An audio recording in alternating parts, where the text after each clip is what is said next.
हाँ हाँ यस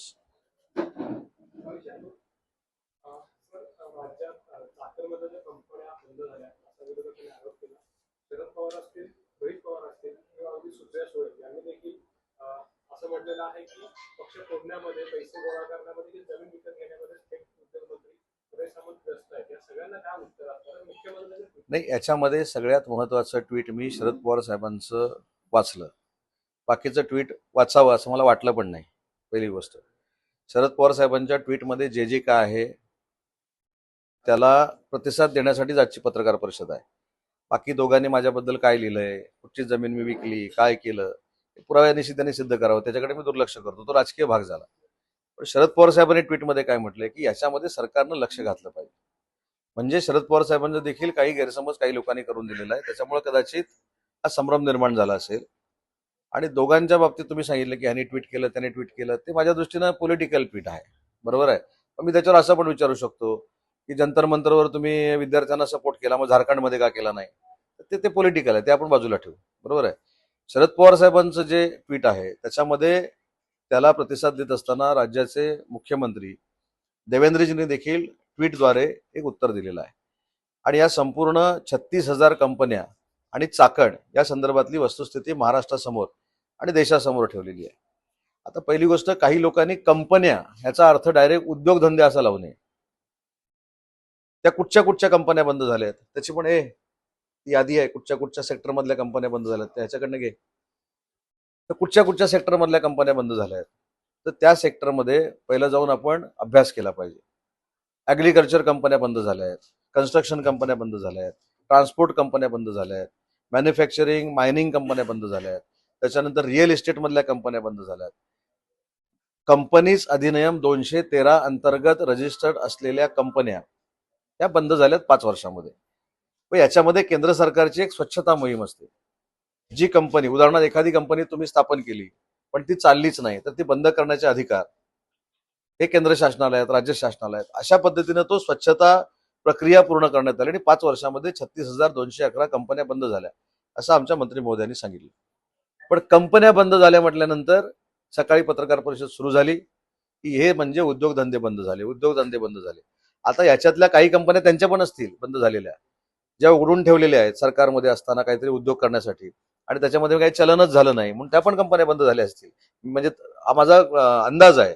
त्यामुळे कुठच्या कंपन्या बंद झाल्या आहेत त्याचं मी तुम्हाला कॅटेगरी सांगितली. कन्स्ट्रक्शन कंपनी आहे, ट्रान्सपोर्ट कंपनी आहे, टुरिझम कंपनी आहे, रिअल इस्टेट कंपनी आहे, ॲग्रिकल्चर कंपनी आहे, त्याच्यानंतर मॅन्युफॅक्चरिंग कंपनी आहे, मायनिंग कंपनी आहे. या अशा ज्या कंपन्या आहेत ज्या 213 अंतर्गत रजिस्टर केल्या जातात त्या ह्या कंपन्या बंद झाल्या. बरं, या कंपन्या बंद होत असताना 2015-16 आपल्याकडे ह्या कंपन्या देशामध्ये किती रजिस्टर्ड होत्या, तर 6,78,768. मग मोदी साहेबांचं सरकार आलं त्याच्यानंतर किती कंपन्या रजिस्टर झाल्या, तर 21,17,447. म्हणजे जे लोक सांगतायत की कंपन्या बंद झाल्या त्यांचा निष्क्रियपणा किती होता बघा. 2015-16 फक्त 5 ते 6 लाखापर्यंतच्या कंपन्या ज्या मोदी साहेबांच्या सरकारनंतर 21 लाख झाल्या. याच्यामध्ये सगळ्यात जास्त जो वाटा आहे कंपन्या स्थापन व्हायचा तो महाराष्ट्रामध्ये आहे. मग आता 3 जून 2026 ची परिस्थिती काय आहे, तर 3,96,211 कंपन्या या महाराष्ट्रामध्ये रजिस्टर झालेल्या आहेत.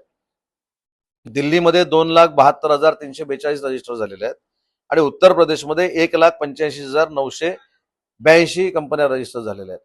म्हणजे सगळ्यात जास्त कंपन्या रजिस्टर होण्याचं ठिकाण, डेस्टिनेशन हे महाराष्ट्र आहे. हे काही लोकांना दिसत नाही, जाऊ दे, ते मुद्दाम त्यांना दिसत नसेल.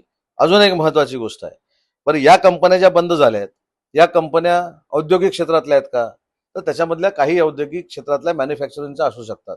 पण जे मगाशी मी तुम्हाला सेक्टर सांगितले की अमुक सेक्टरमधल्या कंपन्या बंद झालेल्या आहेत. आता अनेक वकील महोदय देखील इथे उपस्थित आहेत. त्यांनी जरी एखादी संस्था 213 अंतर्गत रजिस्टर केली असेल आणि ती रजिस्टर केलेली संस्था जर चालली नसेल, कंपनी चालली नसेल, तर ती देखील 1.5 वर्षांना आपोआप बंद होते. त्यातल्या त्या संस्था आहेत. पण ठीक आहे, काही लोकांचं अज्ञान आहे असं मी म्हणणार नाही. परंतु अशा पद्धतीनं 36,000 कंपन्या गेल्या, 36,000 कंपन्या गेल्या, 36,000 कंपन्या गेल्या.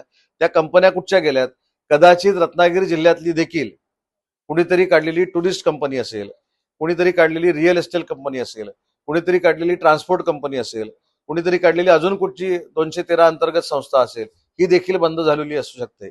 याचा अर्थ 36,211 प्रकल्प हे स्थलांतरित झाले. हा जो कोणी शोध लावलेला आहे ह्याचा सत्कार उद्या खरं तर लाल किल्ल्यावरच झाला पाहिजे. त्याच्यामुळे हे सगळं फेक नरेटिव्ह पसरवणं आहे.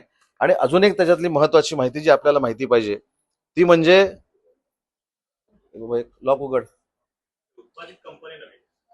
त्या असतील त्याच्यामध्ये काही काही कंपन्या असतील पण ट्रान्सपोर्ट कंपन्या पण आहेत ना. आता ह्याच्यामध्ये अजून एक गंमत आपल्याला दाखवतो. महाराष्ट्रामध्ये 36,211 कंपन्या बंद झालेल्या दिसत आहेत. दिल्लीमध्ये 34,800 कंपन्या बंद झालेल्या दिसत आहेत. उत्तर प्रदेशमध्ये 23,100 कंपन्या बंद झालेल्या दिसत आहेत. वेस्ट बंगालमध्ये 20,200 कंपन्या बंद झालेल्या दिसत आहेत. तामिळनाडूमध्ये 12,600 कंपन्या बंद झालेल्या दिसत आहेत. गुजरातमध्ये 11,200 कंपन्या बंद झाल्या आहेत.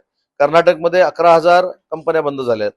तेलंगणामध्ये 9,000 कंपन्या बंद झाल्यात आणि बाकीच्या राज्यांमध्ये 45,557 कंपन्या या बंद झाल्यात. पण या बंद झाल्याचं कारण काय? त्याची स्वच्छता मोहीम होते, काही ऑडिट दाखवत नाहीत, अजून काही गोष्टी असतात, काही फिनान्शियल क्रायसिस निर्माण होतात. अशा पद्धतीने ह्या कंपन्या बंद झालेल्या आहेत. आणि या कंपन्या बंद झालेल्या असताना देखील महाराष्ट्र परकीय गुंतवणुकीमध्ये गेले 4 वर्ष 1 नंबरला आहे. हे देखील वस्तुस्थिती आहे. आणि एफडीआय मध्ये महाराष्ट्र 1 नंबरला आहे. हा काय सर्व सर्वे शिवसेना आणि भाजपनं केलेला नाही, तो आरबीआयनं केलेला सर्वे आहे.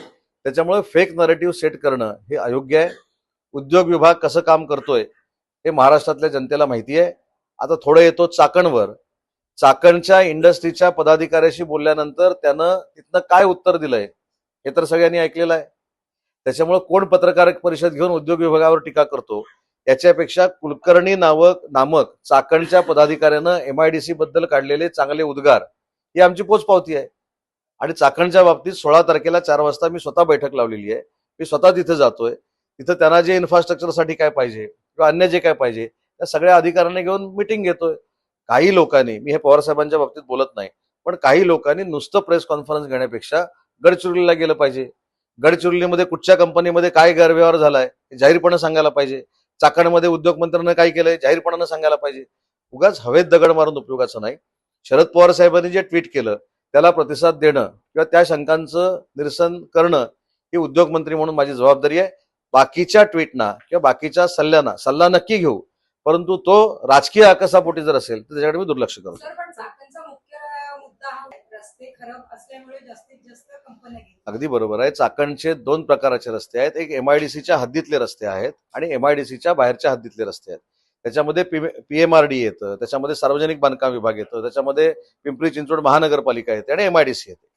एमआयडीसीच्या 27 किलोमीटरच्या रस्त्याचा जो प्रश्न आहे त्याला पैसे मी उपलब्ध करून दिलेले आहेत. त्यातले 15 किलोमीटरचे रस्ते कॉन्क्रीटचे झालेले आहेत. उर्वरित देखील पुढच्या वर्षभरामध्ये होणार आहेत. आणि बाकीचं जे इन्फ्रास्ट्रक्चर आहे ते डिसेंबर 2027 पर्यंत आम्ही चाकणचं पूर्ण करतोय. हा राहिला माझ्या विभागाशी संबंधित भाग.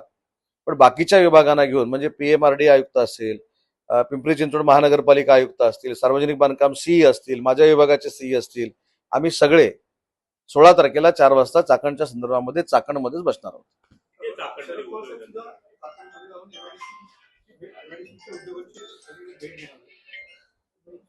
नाही, त्याच्यामध्ये वावगं काय आहे? शरद पवार साहेबांनी या महाराष्ट्रातल्या एमआयडीसी होण्यासाठी प्रयत्न केलेले आहेत हे कोणच नाकारत नाही. आणि शरद पवार साहेबांसारख्या ज्येष्ठ नेत्यानं जर एखादी सूचना केली त्याच्याकडे आम्ही राजकारण म्हणून बघत नाही. पण काही लोक राजकारण म्हणून जे याच्याकडे प्रकाराकडे बघतायत ते त्यांनी बंद केलं पाहिजे. आणि प्रत्येकानं प्रत्येकाच्या मतदारसंघामध्ये काय काय चाललंय याचं लक्ष दिलं पाहिजे. चाकणप्रमाणे इतर जिल्ह्यातूनही उद्योग जाता कामा नयेत यासाठी आपण प्रयत्नशील असं कुठनं गेले? आहोत. कुठं मुंबईत कुठच्या एमआयडीसीतनं गेले? मुंबईतनं उद्योग गेलेले स्थलांतरित झाले नाही. मुंबईमध्ये एमआयडीसी कुठची आहे? एमआयडीसी सोडून इतर पण ह्याच्यातून उद्या इथं प्रायव्हेट कोणीतरी उद्योग सुरू केला, त्याच्याने त्याच्या पार्टनर बरोबर भांडण झालं म्हणून तो उद्योग केला, त्याला काही एमआयडीसीचा मंत्री जबाबदार नसतो. मुंबईमध्ये एकच एमआयडीसी आहे, अंधेरी एमआयडीसी. आणि त्या अंधेरी एमआयडीसी मध्ये प्रचंड मोठे उद्योग तिथे सुरू आहेत. एमएमआर रिजन मध्ये तळोजा असेल, रांजणगाव असेल, आपलं तळेजा असेल, पाताळगंगा असेल, तिकडे अंबरनाथ असेल, भिवंडी असेल, कल्याण असेल, डोंबिवली असेल, सगळीकडे चांगले उद्योग सुरू आहेत. रोहित पवार असं म्हणतात की चाकणच्या विषयावर त्या संदर्भात आपण एक घोषणा केली की 16 ऑगस्टला दरवर्षी स्वातंत्र्य सैनिकांचा मेळावा घेणार.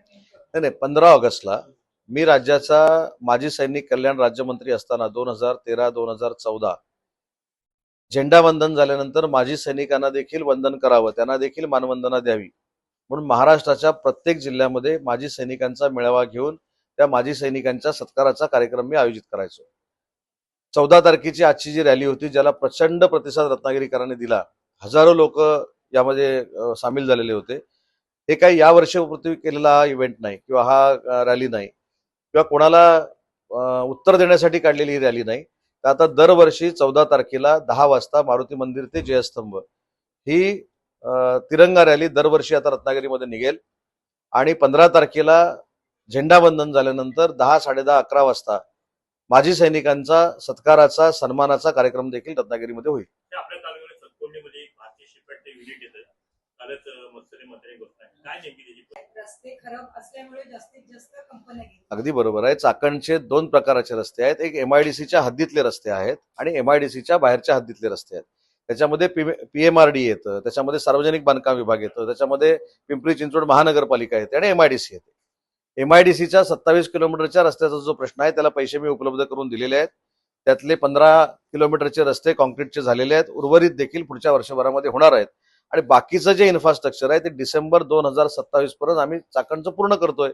हा राहिला माझ्या विभागाशी संबंधित भाग.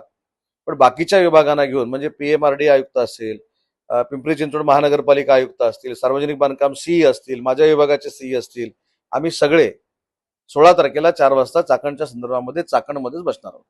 ते चाकणमध्ये शरद पवार उद्योग सुद्धा चाकणमध्ये जाऊन MIDC उद्योगाची भेट घेणार. स्वतः शरद नाही, त्याच्यामध्ये वावगं काय आहे? शरद पवार साहेबांनी या महाराष्ट्रातल्या MIDC होण्यासाठी प्रयत्न केलेले आहेत, हे कोणच नाकारत नाही. आणि शरद पवार साहेबांसारख्या ज्येष्ठ नेत्यानं जर एखादी सूचना केली त्याच्याकडे आम्ही राजकारण म्हणून बघत नाही. पण काही लोक राजकारण म्हणून जे याच्याकडे प्रकाराकडे बघतायत ते त्यांनी बंद केलं पाहिजे आणि प्रत्येकानं प्रत्येकाच्या मतदारसंघामध्ये काय काय चाललंय याचं लक्ष दिलं पाहिजे. सर, चाकणप्रमाणे इतर जिल्ह्यातूनही उद्योग जाता कामा नयेत यासाठी आपण प्रयत्नशील आहोत. असं कुठनं गेले? पुण्यात कुठं? गेले, कुठं? मुंबईत कुठच्या MIDCतनं गेले? मुंबईतनं उद्योग गेले, स्थलांतरित झाले नाही. मुंबईमध्ये MIDC कुठची आहे? MIDC सोडून इतर पण ह्याच्यातून उद्या इथं प्रायव्हेट कोणीतरी उद्योग सुरू केला, त्याच्याने त्याच्या पार्टनर बरोबर भांडण झालं म्हणून तो उद्योग केला, त्याला काही MIDCचा मंत्री जबाबदार नसतो. मुंबईमध्ये एकच MIDC आहे, अंधेरी MIDC, आणि त्या अंधेरी MIDC मध्ये प्रचंड मोठे उद्योग तिथे सुरू आहेत. MMR रिजनमध्ये तळोजा असेल, रांजणगाव असेल, आपलं तळेजा असेल, पाताळगंगा असेल, तिकडे अंबरनाथ असेल, भिवंडी असेल, कल्याण असेल, डोंबिवली असेल, सगळीकडे चांगले उद्योग सुरू आहेत. रोहित पवार असं म्हणतात की चाकणच्या विषयावर टॉस करून देऊ आम्ही. हा येस. सर, राज्यात चाकणमध्ये ज्या कंपन्या बंद झाल्या असा विरोधकांनी आरोप केला. शरद पवार असतील, रोहित पवार असतील किंवा अगदी सुप्रिया सुळे यांनी देखील असं म्हटलेलं आहे की पक्ष फोडण्यामध्ये, पैसे गोळा करण्यामध्ये की जमीन विकत घेण्यामध्ये थेट उद्योगमंत्री सुरेश सामंत व्यस्त आहेत. या सगळ्यांना काय उत्तर असतं? मुख्यमंत्र्यांनी नाही, याच्यामध्ये सगळ्यात महत्वाचं ट्विट मी शरद पवार साहेबांचं वाचलं. बाकीचं ट्विट वाचावं असं मला वाटलं पण नाही. पहिली गोष्ट, शरद पवार साहेबांच्या ट्विटमध्ये जे काय आहे त्याला प्रतिसाद देण्यासाठीच आजची पत्रकार परिषद आहे. बाकी दोघांनी माझ्याबद्दल काय लिहिलंय, कुठची जमीन मी विकली, काय केलं, पुराव्यानिशी त्यांनी सिद्ध करावं, त्याच्याकडे मी दुर्लक्ष करतो. तो राजकीय भाग झाला. पण शरद पवार साहेबांनी ट्विटमध्ये काय म्हटलंय की याच्यामध्ये सरकारनं लक्ष घातलं पाहिजे. म्हणजे शरद पवार साहेबांचं देखील काही गैरसमज काही लोकांनी करून दिलेला आहे, त्याच्यामुळे कदाचित हा संभ्रम निर्माण झाला असेल.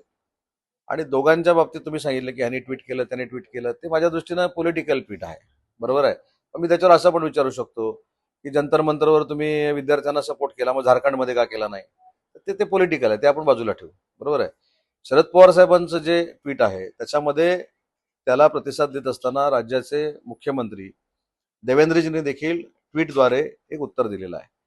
आणि या संपूर्ण 36,000 कंपन्या आणि चाकण या संदर्भातली वस्तुस्थिती महाराष्ट्रासमोर आणि देशासमोर ठेवलेली आहे. आता पहिली गोष्ट, काही लोकांनी कंपन्या ह्याचा अर्थ डायरेक्ट उद्योगधंदे असा लावू नये. त्या कुठच्या कंपन्या बंद झाल्या आहेत त्याची पण यादी आहे, कुठच्या सेक्टरमधल्या कंपन्या बंद झाल्यात त्याच्याकडनं घे. तर कुठच्या सेक्टरमधल्या कंपन्या बंद झाल्या आहेत तर त्या सेक्टरमध्ये पहिलं जाऊन आपण अभ्यास केला पाहिजे. ॲग्रिकल्चर कंपन्या बंद झाल्या आहेत, कन्स्ट्रक्शन कंपन्या बंद झाल्या आहेत, ट्रान्सपोर्ट कंपन्या बंद झाल्या आहेत, मॅन्युफॅक्चरिंग मायनिंग कंपन्या बंद झाल्या आहेत, त्याच्यानंतर रिअल इस्टेटमधल्या कंपन्या बंद झाल्या आहेत. कंपनीज अधिनियम 213 अंतर्गत रजिस्टर्ड असलेल्या कंपन्या या बंद झाल्यात 5 वर्षामध्ये. पण याच्यामध्ये केंद्र सरकारची एक स्वच्छता मोहीम असते. जी कंपनी, उदाहरणार्थ एखादी कंपनी तुम्ही स्थापन केली पण ती चाललीच नाही, तर ती बंद करण्याचे अधिकार हे केंद्र शासनाला आहेत, राज्य शासनाला आहेत. अशा पद्धतीनं तो स्वच्छता प्रक्रिया पूर्ण करण्यात आली आणि 5 वर्षामध्ये 36,211 कंपन्या बंद झाल्या, असं आमच्या मंत्री महोदयांनी सांगितलं. पण कंपन्या बंद झाल्या म्हटल्यानंतर सकाळी पत्रकार परिषद सुरू झाली की हे म्हणजे उद्योगधंदे बंद झाले, उद्योगधंदे बंद झाले. आता याच्यातल्या काही कंपन्या त्यांच्या पण असतील बंद झालेल्या, ज्या उघडून ठेवलेल्या आहेत सरकारमध्ये असताना काहीतरी उद्योग करण्यासाठी, आणि त्याच्यामध्ये काही चलनच झालं नाही म्हणून त्या पण कंपन्या बंद झाल्या असतील. म्हणजे हा माझा अंदाज आहे. त्यामुळे कुठच्या कंपन्या बंद झाल्या आहेत त्याचं मी तुम्हाला कॅटेगरी सांगितली. कन्स्ट्रक्शन कंपनी आहे, ट्रान्सपोर्ट कंपनी आहे, टुरिझम कंपनी आहे, रिअल इस्टेट कंपनी आहे, ॲग्रिकल्चर कंपनी आहे, त्याच्यानंतर मॅन्युफॅक्चरिंग कंपनी आहे, मायनिंग कंपनी आहे. या अशा ज्या कंपन्या आहेत ज्या 213 अंतर्गत रजिस्टर केल्या जातात त्या ह्या कंपन्या बंद झाल्या. बरं, या कंपन्या बंद होत असताना 2015-16 आपल्याकडे ह्या कंपन्या देशामध्ये किती रजिस्टर्ड होत्या, तर 6,78,768. मग मोदी साहेबांचं सरकार आलं त्याच्यानंतर किती कंपन्या रजिस्टर झाल्या, तर 21,17,447. म्हणजे जे लोक सांगतायत की कंपन्या बंद झाल्या त्यांचा निष्क्रियपणा किती होता बघा. 2015-16 फक्त 5 ते 6 लाखापर्यंतच्या कंपन्या ज्या मोदी साहेबांच्या सरकारनंतर 21 लाख झाल्या. याच्यामध्ये सगळ्यात जास्त जो वाटा आहे कंपन्या स्थापन व्हायचा तो महाराष्ट्रामध्ये आहे. मग आता 3 जून 2026 ची परिस्थिती काय आहे, तर 3,96,211 कंपन्या या महाराष्ट्रामध्ये रजिस्टर झालेल्या आहेत. दिल्लीमध्ये 2,72,342 रजिस्टर झालेल्या आहेत आणि उत्तर प्रदेशमध्ये 1,85,982 कंपन्या रजिस्टर झालेल्या आहेत. म्हणजे सगळ्यात जास्त कंपन्या रजिस्टर होण्याचं ठिकाण, डेस्टिनेशन हे महाराष्ट्र आहे. हे काही लोकांना दिसत नाही, जाऊ दे, ते मुद्दाम त्यांना दिसत नसेल. अजून एक महत्वाची गोष्ट आहे, बरं या कंपन्या ज्या बंद झाल्या आहेत या कंपन्या औद्योगिक क्षेत्रातल्या आहेत का, तर त्याच्यामधल्या काही औद्योगिक क्षेत्रातल्या मॅन्युफॅक्चरिंगच्या असू शकतात. पण जे मगाशी मी तुम्हाला सेक्टर सांगितले की अमुक अमुक सेक्टरमधल्या कंपन्या बंद झालेल्या आहेत. आता अनेक वकील महोदय देखील इथे उपस्थित आहेत. त्यांनी जरी एखादी संस्था 213 अंतर्गत रजिस्टर केली असेल आणि ती रजिस्टर केलेली संस्था जर चालली नसेल, कंपनी चालली नसेल, तर ती देखील 1.5 वर्षांना आपोआप बंद होते. त्यातल्या त्या संस्था आहेत. पण ठीक आहे, काही लोकांचं अज्ञान आहे असं मी म्हणणार नाही. परंतु अशा पद्धतीनं 36,000 कंपन्या गेल्या, 36,000 कंपन्या गेल्या, 36,000 कंपन्या गेल्या. त्या कंपन्या कुठच्या गेल्यात, कदाचित रत्नागिरी जिल्ह्यातली देखील कुणीतरी काढलेली टुरिस्ट कंपनी असेल, कुणीतरी काढलेली रिअल इस्टेट कंपनी असेल, कुणीतरी काढलेली ट्रान्सपोर्ट कंपनी असेल, कुणीतरी काढलेली अजून कुठची 213 अंतर्गत संस्था असेल, ही देखील बंद झालेली असू शकते. याचा अर्थ 36,211 प्रकल्प हे स्थलांतरित झाले. हा जो कोणी शोध लावलेला आहे ह्याचा सत्कार उद्या खरं तर लाल किल्ल्यावरच झाला पाहिजे. त्याच्यामुळे हे सगळं फेक नरेटिव्ह पसरवणं आहे. आणि अजून एक त्याच्यातली महत्वाची माहिती जी आपल्याला माहिती पाहिजे ती म्हणजे, लॉक उघड, उत्पादित कंपनी नव्हे, त्या असतील त्याच्यामध्ये काही कंपन्या असतील, पण ट्रान्सपोर्ट कंपन्या पण आहेत ना. आता ह्याच्यामध्ये अजून एक गंमत आपल्याला दाखवतो. महाराष्ट्रामध्ये 36,211 कंपन्या बंद झालेल्या दिसत आहेत. दिल्लीमध्ये 34,800 कंपन्या बंद झालेल्या दिसत आहेत. उत्तर प्रदेशमध्ये 23,100 कंपन्या बंद झालेल्या दिसत आहेत. वेस्ट बंगालमध्ये 20,200 कंपन्या बंद झालेल्या दिसत आहेत. तामिळनाडूमध्ये 12,600 कंपन्या बंद झालेल्या दिसत आहेत. गुजरातमध्ये 11,200 कंपन्या बंद झाल्या आहेत. कर्नाटकमध्ये 11,000 कंपन्या बंद झाल्या आहेत. तेलंगणामध्ये 9,000 कंपन्या बंद झाल्या आहेत. आणि बाकीच्या राज्यांमध्ये 45,557 कंपन्या या बंद झाल्यात. पण या बंद झाल्याचं कारण काय, त्याची स्वच्छता मोहीम होते, काही ऑडिट दाखवत नाहीत, अजून काही गोष्टी असतात, काही फिनान्शियल क्रायसिस निर्माण होतात. अशा पद्धतीने ह्या कंपन्या बंद झालेल्या आहेत. आणि या कंपन्या बंद झालेल्या असताना देखील महाराष्ट्र परकीय गुंतवणुकीमध्ये गेले 4 वर्ष 1 नंबरला आहे. हे देखील वस्तुस्थिती आहे. आणि FDI मध्ये महाराष्ट्र 1 नंबरला आहे. हा काय सर्व सर्वे शिवसेना आणि भाजपनं केलेला नाही, तो RBIनं केलेला सर्वे आहे. त्याच्यामुळे फेक नरेटिव्ह सेट करणं हे अयोग्य आहे. उद्योग विभाग कसं काम करतोय हे महाराष्ट्रातल्या जनतेला माहिती आहे. आता थोडं येतो चाकणवर. चाकणच्या इंडस्ट्रीच्या पदाधिकाऱ्याशी बोलल्यानंतर त्यानं तिथनं काय उत्तर दिलंय हे तर सगळ्यांनी ऐकलेलं आहे. त्याच्यामुळे कोण पत्रकार परिषद घेऊन उद्योग विभागावर टीका करतो याच्यापेक्षा कुलकर्णी नामक चाकणच्या पदाधिकाऱ्यानं MIDC बद्दल काढलेले चांगले उद्गार ही आमची पोचपावती आहे. आणि चाकणच्या बाबतीत 16 तारखेला 4 वाजता मी स्वतः बैठक लावलेली आहे. मी स्वतः तिथे जातोय. तिथं त्यांना जे इन्फ्रास्ट्रक्चरसाठी काय पाहिजे किंवा अन्य जे काय पाहिजे त्या सगळ्या अधिकाऱ्यांना घेऊन मिटिंग घेतोय. काही लोकांनी, मी हे पवार साहेबांच्या बाबतीत बोलत नाही, पण काही लोकांनी नुसतं प्रेस कॉन्फरन्स घेण्यापेक्षा गडचिरोलीला गेलं पाहिजे. गडचिरोलीमध्ये कुठच्या कंपनीमध्ये काय गैरव्यवहार झालाय हे जाहीरपणे सांगायला पाहिजे. चाकणमध्ये उद्योगमंत्र्यांना काय केलंय जाहीरपणानं सांगायला पाहिजे. उगाच हवेत दगड मारून उपयोगाचं नाही. शरद पवार साहेबांनी जे ट्विट केलं त्याला प्रतिसाद देणं किंवा त्या शंकांचं निरसन करणं ही उद्योगमंत्री म्हणून माझी जबाबदारी आहे. बाकीच्या ट्विटना किंवा बाकीच्या सल्ला नक्की घेऊ, परंतु तो राजकीय आकसापोटी जर असेल तर त्याच्याकडे मी दुर्लक्ष करतो. सर, पण चाकणचा मुख्य मुद्दा हा त्या परिसरामध्ये येतंय गोवा शिपयार्ड नावाची ती जी कंपनी आहे, ती गोवा शिपयार्ड नावाची कंपनी फार मोठी इन्व्हेस्टमेंट आपल्याकडे त्या परिसरामध्ये करते आणि त्याच्यामधनं देखील चांगल्या पद्धतीचा रोजगार तिथे निर्माण होणार. किती साधारण जागा घेणार वगैरे काय? त्यांनी आता त्यांच्या रेसिडेन्शियल कॉलनीसाठी 100 एकर जागा मागितलेली आणि प्लांटसाठी 250 एकर जागा मागितली. सर, जिंदालच्या गॅस संदर्भात जी शीप आली आहे त्याच्यात दंड आकारली, नेमकी वस्तुस्थिती काय आपण याची माहिती घ्यायची. या संदर्भामध्ये जिल्हाधिकाऱ्यांना मी पूर्ण अधिकार दिलेले आहेत. त्या शिपच्या मालकामध्ये आणि दुसऱ्या कुठच्या तरी व्यापाऱ्यामध्ये वाद असल्यामुळं ते शिप किनारी येऊ शकलं नाही. मी स्पष्ट जिल्ह्याचा पालकमंत्री म्हणून सूचना दिलेल्या आहेत. हा दोष काही इथला जनतेचा असू शकत नाही. याच्यातनं वाईट परिणाम जर झाले तर याला सर्वस्वी जबाबदार ज्यांच्या जेटीवर हा गॅस आणला जातोय त्या JSWला आणि त्या दोन्ही कंपन्यांना जबाबदार धरलं जाईल. हे सांगितल्यानंतरच ते शिप आता समुद्रात आतमध्ये काहीतरी गेलेलं आहे. तर पश्चिम अगदी असं महाराष्ट्र आता म्हटलं प्रेसमध्ये चाकणच्या मुद्द्यावरती संध्याकाळी उद्योगांच्या की मी पवार साहेबांच्या ट्विटला प्रतिसाद देतोय. तुम्ही रविवारी तिकडे जाताय आणि मिटिंग घेताय. आता शिवसेनेचं असं म्हणणं होतं की तेलंगणामध्ये ज्या प्रकारे रेड कार्पेट घातलं जातं किंवा संवाद साधला जातो त्यानुसार तुम्ही जाणं हे रविवारी झाल्यापेक्षा तुम्ही इमिजिएट जात नाही. त्यांना काही उत्तर द्याल का? काही कारण नाही, माझी त्यांच्याशी चर्चा सुरू आहे ना. माझी त्या उद्योजकांशी चर्चा सुरू आहे. मी काल त्यांच्याशी चर्चा केलेली आहे. त्यांच्याकडनंच मी वेळ घेतलेली आहे. काल त्यांच्याशी माझी सविस्तर चर्चा झालेली आहे. उद्या फ्लॅग होस्टिंग तर मला करायला पाहिजे, बरोबर आहे की नाही. आज देशाप्रती तिरंगा रॅली रत्नागिरीकरण काढली होती. पालकमंत्री म्हणून माझी जबाबदारी आहे त्याच्यामध्ये सामील होणं. मी त्यांच्या पूर्ण संपर्कामध्ये आहे त्या उद्योजकांचा आणि त्या उद्योजकांचा माझ्यावर विश्वास आहे.